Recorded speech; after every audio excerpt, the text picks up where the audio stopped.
inatusaidia kwa biashara na inatusaidia kwa kilimo. Ni kweli ama si kweli? Na nimekuja hapa na PS wangu Bwana Mbogwa wa mambo ya barabara. Huyu Bwana Mbogwa yuko hapa. Na tayari huyu Bwana Mbogwa tumempatia milioni 900 ya kulipa makandarasi ile ilikwama ya hapa Nyeri, ndio tuanzishe hizo barabara zote, tukamilishe kwa manufaa ya watu wa Nyeri. Na kama kuna zingine zitabakia, mimi niko tayari, kwa sababu tuko na pesa karibu shilingi bilioni 3 ya watu wa Nyeri kwa mambo ya barabara katika awamu hii. 900 tumempatia, atalipa ile makontrakta zote pale pending bills, kwa sababu kwa miaka miwili tumekuwa tukitafuta namna, kwa sababu uchumi kidogo ilikuwa imeregea, lakini sasa uchumi tumeidhibiti. Ile dola ilikuwa imefika 160, sasa iko 128, 129. Ile inflation ilikuwa 9.6, imeteremka chini, iko sasa 3.5. Na ile matatizo ya kiuchumi ilikuweko, tumekabiliana nayo. Sasa tuko na uwezo wa kukamilisha barabara zetu, kwa sababu mimi naelewa umuhimu wa barabara kwa wakulima wote. Wakulima hawawezi kusafirisha mazao yao kama barabara ni mbaya. Ni kweli ama si kweli, watu wa Othaya? Tumeelewana? Na mimi nataka niwaambie watu wa Othaya ya kwamba mbali na mambo ya barabara na stima na masoko yetu na affordable housing, munataka pia mambo ya maji, si namna hiyo? Mambo ya maji. Na tumekubaliana na viongozi wenu wa Nyeri mambo yetu ya maji. Tumekubaliana, nilikuja juzi ile maji ya irrigation hapa chini. Hiyo mwaka uliopita nilikuwa hapa kwa mambo ya maji, na tulikubaliana na nyinyi mtaratara ya maji tujue itaendelea namna gani. Na mimi nataka niwaeleze hivi, mbali na mambo haya, muliniambia ya kwamba mnataka ninyoroshe mambo ya elimu. Ni kweli ama si kweli? Tulikuwa na matatizo makubwa sana ya CBC, lakini mimi nataka niwaeleze mambo ya elimu ya watoto wetu ya CBC nimenyorosha. Tumeajiri walimu wapya 76,000 na tumeongeza pesa ya university na TVET kuhakikisha ya kwamba wanasomesha watoto wetu sawa sawa. Muliniambia pia ya kwamba munataka guaranteed minimum return kwa maziwa yetu. Ni kweli ama si kweli? Na niko hapa na chairman wangu wa mambo ya maziwa ya KCC, huyu Bwana Kamero, huyu anatoka hapa Nyeri, na nishamwambia maagizo ya kwamba maziwa mkulima alipwe shilingi 50 minimum, alafu kutoka 50 waendelee kulipa, hiyo iko mbele. Wewe Bwana Kamero, mimi nilikwambia ya kwamba maziwa ni haki ya kila mfugaji, na mimi nataka niwahakikishie watu wa Nyeri tutafanya bidii. Mimi najua kwa sasa ile shida iko ni mambo ya bei ya chakula ya ng'ombe, hiyo ndio bado iko juu, na nimekubaliana na Mutahi Kagwe, waziri wangu wa mambo ya kilimo, na Mutahi mwenyewe yuko hapa.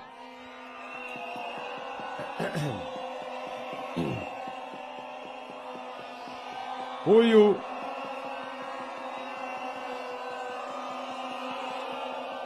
Mutahi Kagwe. Othaya hoye! Huyu Mutahi Kagwe si alikuwa seneta wenu, si ndio? Si alikuwa waziri wetu wa afya? Si mtu mchapa kazi? Sasa nimempatia kazi ya kusimamia kilimo, kwa sababu kilimo ni ya muhimu sana kwa watu wa Kenya. Na huyu Mutahi Kagwe wiki iliyopita ameondoa sasa ushuru ya yellow maize na ile mambo yote ya kuzalisha chakula ya ng'ombe. Sasa tutaona taratibu chakula ya ng'ombe ikishuka chini, ndio wakulima wa maziwa waweze kupata mapato zaidi. na mimi namwambia waziri wangu huyu, uko na support yangu 100% kuhakikisha kwamba kilimo inalipa wakulima wetu wa Kenya. Nego kana tigo. Na turaiguithania. Tunaelewana? Huyu Mutahi Kagwe aendelee na kazi. Na tumekubaliana na huyu mungwana. Sawa sawa. Mambo mengine muhimu mawili. Tumekubaliana wakora, matapeli, cartel ambao wamesumbua wakulima wa kahawa tuwasafirishe kutoka taifa letu la Kenya ili wakulima wetu wa kahawa wapate haki yao kwa mambo ya kilimo ya kahawa. Tunaelewana jameni? Sikizeni watu wa Wadhaya. Hii kilimo ya kahawa ilikuwa imehangaika sana, ilitekwa nyara na watu wachache. Mtu mmoja ako na leseni 4. Yeye ni mkulima, yeye ni mila, yeye ni broker, yeye ni mnunuzi kule Coffee Exchange. Mtu mmoja anahangaisha wakulima wale wengine wote kwa sababu yeye amepanga mambo yake mtu mmoja. Na ndio tumesema kama serikali, nilitoa mambo ya coffee, nikasema coffee reform ikuje katika ofisi ya rais, ndio niweze kupambana na wale watu wa kisirani na wale watu kichwa ngumu ambao walikuwa wameteka nyara mambo ya kahawa. Na sasa sindio? Kwa sababu hawa watu walioteka nyara mambo ya kahawa ni watu wenye uwezo mkubwa. Lakini nikasema ili nipambane na wao, nikalete coffee reform kwa ofisi yangu. Na sasa mimi nataka niwatangazie ya kwamba hiyo maneno ya cartel tumewafurusha. Kila mtu sasa ako na leseni moja. Kama wewe ni mila, tunakupatia leseni moja. Kama wewe ni broker, tunakupatia leseni moja. Kama wewe ni mnunuzi, uko na leseni moja. Mkulima aendelee na biashara yake. Na kwa sababu hiyo, ile kahawa ambayo ilikuwa inalipwa ati shilingi 60, shilingi 70, mwaka huu kahawa imelipwa shilingi 100, 110, 120, 130, hata sehemu ingine imelipwa 150, kwa sababu tumefukuza wakora na makatel na wafisadi wote walikuwa huko ndani. Mimi nawauliza watu wa Nyeri, hawa watu wa kuteka nyara kilimo, tuwafurushe tusiwafurushe? Na mko na imani huyu Mutahi Kagwe atawezana na hiyo kazi? Basi wewe Mutahi Kagwe uko na amri yangu na uko na amri ya raia. Hawa watu wote ambao wameteka nyara hiyo section wahame Kenya, ama tuwafunge jela, ama wafanye nini? Oh my goodness. Tumekubaliana jameni? Tumekubaliana? Mimi najua pia nyinyi ni watu wa chai, si namna hiyo? Na hapo kwa chai, mwaka ule uliopita tulipata mapato ya 170 billion. This year ambayo imepita ndio mwaka wa rekodi. Ile chai tumeuza Kenya hii imetupatia 215 billion. 40 billion shillings more, kwa sababu tumesema tunapunguza gharama ya mbolea kwa wakulima wa chai. Na sasa huyu waziri anatengeneza sheria mpya ya mambo ya chai ili tuondoe ushuru kwa packaging material, tuondoe ushuru kwa uuzaji wa chai, ndio wale wanaotumia chai waongezeke, na tuuze chai yetu sio kwa magunia, tuuze chai yetu ikiwa processed, ikiwa value added, ndio wakulima waweze kupata mapato zaidi. Na mimi namuuliza Kagwe harakishe hiyo kazi. Nishatoa amri kwa Kimani Ichung'wah na watu wa bunge wapitishe hiyo sheria haraka haraka, ndio wakulima wazidi na kupata faida kwa mambo ya kilimo. Tumeelewana jameni? Watu wa Wadhaya, tumeelewana? Mnasema tunyoroshe kilimo, ndio kilimo iwapatie pesa. Neguo, tuendelee namna hiyo, na tunyoroshe elimu, na tupange mambo ya soko, na tupange ya barabara, na hiyo ingine tupange. Jameni, watu wa Wadhaya, si ndio? Nasikizeni, leo mimi sijakuja hapa siasa. Siku ya siasa iko siku yake. leo tumekuja hapa mambo ya maendeleo ya Nyeri County. Tumekujia mambo ya barabara, tumekujia mambo ya stima, nimekuja kuanzisha soko yenu hapa, tumekuja kupanga mambo ya elimu ya watoto wetu na mambo ya kilimo. Si ndio? Saa hizi tuwachane na siasa ya kubishana. Saa hizi ni tufanyie kazi hawa wananchi. Mambo ya siasa itakuja siku yake. Na nyinyi wananchi, si nyinyi ndio mmetupatia hizi makazi? Si mmetupatia MCA kazi yake? Si mmepatia mbunge kazi yake? Si seneta hako na yake? Si gavana hako na yake? Si hii mlinipatia yangu niko naye? Si kila mtu afanye kazi jameni? Si pale 2027 mtakuja kusahihisha mtihani ya kila mtu? Mwenye amepita, mwenye amefanya vizuri, mnampitisha. Mwenye ameanguka mtihani aende nyumbani. Iko problem. Si nyinyi ndio mtasort out? Iko haja ya kulumbana saa hizi? Hakuna haja. Kila mtu afanye kazi yake. Si ndio? Mimi ile mlinipatia, mkaniambia enda nyorosha elimu. Elimu nimenyorosha, nimeweka CBC mtaratara mzuri, nimeajiri walimu 76,000, nimeweka pesa kwa university na TVET, kilimo nimenyorosha, mnapata mapato zaidi, barabara ndio hiyo mimi najenga, soko ndio hii, sitima ndio ile. Mtakuja kuniuliza mtihani, mimi nitakuja kufanya mtihani yangu, nyinyi mtasahihisha, nikipita mimi naendelea, nisipopita mimi naenda kulima. Hakuna problem. Ama namna gani jameni?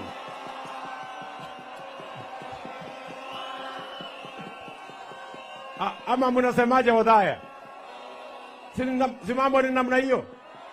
Iko haja ya kugombana? Iko haja ya vita? Iko haja ya fitina? Iko haja ya ugomvi? Tuendelee namna hiyo, hakuna problem. Okay. Nimeambiwa ya kwamba iko stadium hapa. Naambiwa iko stadium hapa. Sasa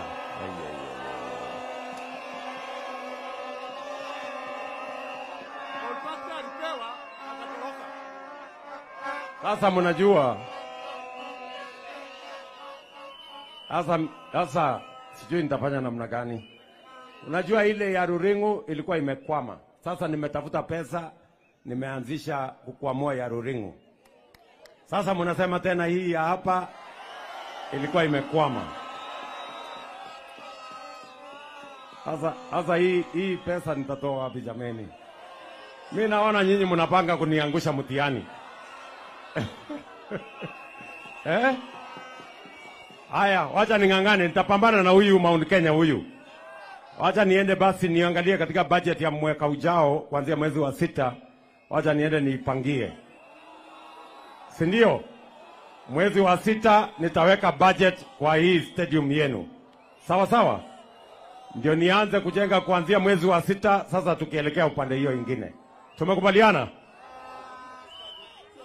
Oh, ni community stadium. Oh, sio kubwa kama ile ya Nyeri huko. Ni community ndogo. So mnataka ianze lini?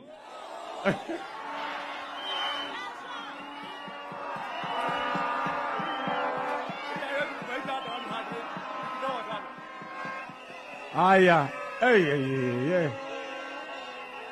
hii mtihani iko ngumu. Aya, ngojeni.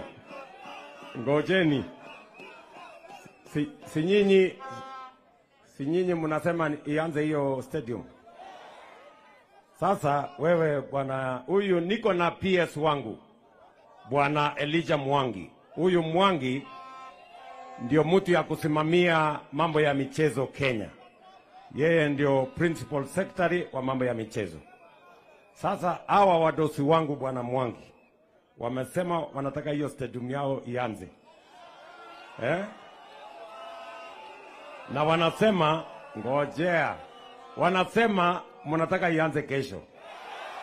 Sasa nyinyi, kwani nyinyi hamjui kesho ni Jumapili? Kwani huku Nyeri amuendangi kanisa nyinyi? Kesho ni Jumapili. Ngojea kwanza twende kanisa kesho, ama namna gani? Si tuende kanisa kwanza kesho? Sasa wacha tuende kanisa kesho. Wewe Mwangi, ndatumana watu wa jeshi, watu yangu ndio wako wana haraka haraka, wakuje next week, mupangane na hawa watu. Sitaki hawa watu waniangushe mtihani. Wacha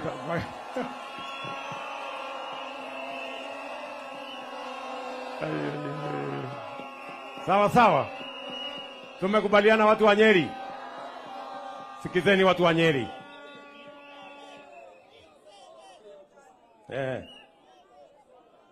Aya, sawa sawa. Mimi nilikuja hapa katika hospitali ya Mwai Kibaki, si namna hiyo? Niliwaambia hiyo hospitali ya Mwai Kibaki nitaielevate na niweke board kama ile ya Nairobi. Tayari tumegazette Mwai Kibaki Referral Hospital na nimeweka General Kiboshi kama chairman wake. Na sasa ile kazi imebaki ni kuweka equipment ya kutosha. Na tayari nimemwambia mjumbe wenu, nimemtumia list kutoka wizara. Wako tayari kuja kuweka equipment kwa hiyo hospitali yenu, kwa sababu tunataka hiyo hospitali iwe level 6, mahali ambapo matibabu yote ambayo yanapatikana katika hospitali ya referral ipatikane hapa katika Mwai Kibaki Referral Hospital. Tumekubaliana Odhaya? Tumekubaliana? Mnasema tuendelee na kazi ama mnataka tuletewe fitina na siasa? Tuendelee na